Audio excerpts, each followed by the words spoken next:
Assalamualaikum warahmatullahi wabarakatuh. Kembali lagi di channel Sinarita Nusantara. Kali ini saya akan menceritakan tentang sejarah Desa Cupang yang ada di Kecamatan Gempol, Kabupaten Cirebon. Desa Cupang adalah salah satu desa yang terletak di bawah Kecamatan Gempol, Kabupaten Cirebon. Desa ini terbilang asri sebab terletak di area pegunungan. Mata pencaharian rakyatnya pada umumnya bertani, sementara yang lainnya bekerja sebagai PNS serta buruh pabrik yang tersebar di wilayah Kabupaten Cirebon. Ditinjau dari sisi sejarahnya, asal-usul kata cupang sendiri dipercayai sebagai gabungan kata dalam bahasa Cirebon, cukup, dan pangan yang bermaksud cukup makan atau cukup pangan. Munculnya kata cupang itu diawali kisah yang melegenda. Dahulu di desa yang kini disebut Desa Cupang itu diceritakan telah hidup seorang suami istri yang bernama Ki Daud dan Nyi Daud.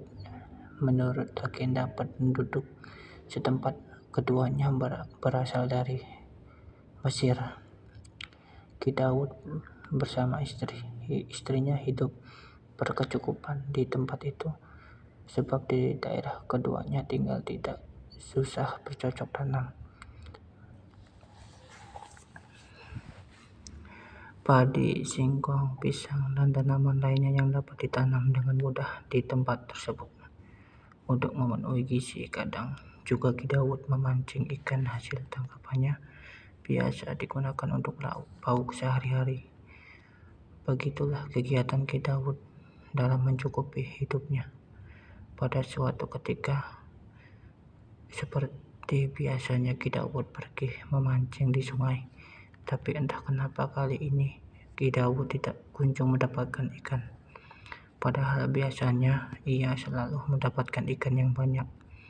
Merasa sudah lama tapi belum juga mendapatkan ikan, Ki Daud kemudian bersiap meninggalkan sungai untuk pulang.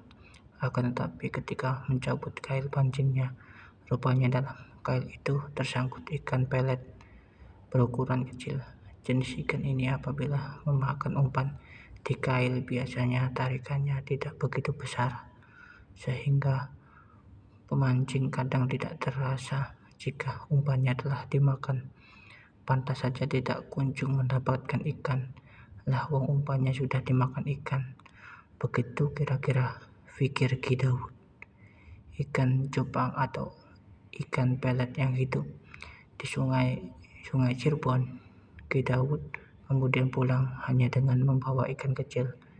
Sesampainya di rumah, Ki Daud kemudian menyerahkan ikan tersebut kepada istrinya untuk dimasak.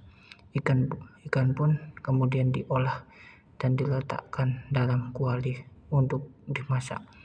Akan tetapi terjadi keanehan ketika ikan itu dimasak. Ikan itu rupanya berubah membesar di dalam kuali, sehingga kejadian aneh tersebut dilaporkan Nyi Daud kepada suaminya. Mendapat kejadian aneh itu, akhirnya Ki Daud mengurung niatnya untuk memasak ikan yang sudah mati itu.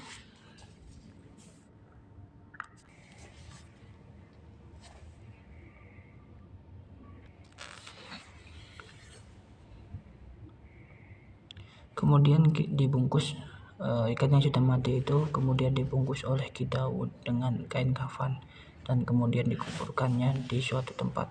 Kini tempat itu persis terletak di bawah pohon asam sebelah barat balai desa. Ikan itu kemudian dinamakan ikan cupang oleh Ki Daud, menggantikan nama yang sebelumnya, ikan tempel. Sementara makam dari ikan itu kelak dikenal dengan nama makam Buyut Cupang. Setelah Ki Daud dan Nyi Daud meninggal, keduanya kemudian dikuburkan di samping makam itu, sehingga tidak mengherankan di situs makam Buyut Cupang terdapat 3 kuburan utama. Perlu dipahami bahwa ikan itu dinamakan cupang oleh Ki Daud dikarenakan beliau benar-benar kecukupan pangannya selama hidup. Bahkan ketika ia mendapatkan ikan kecil pun ternyata ikan itu menjadi besar untuk mencukupi pangan keluarganya. daerah di mana kisah ikan cupang itu ada, kelak dinamakan Desa Cupang.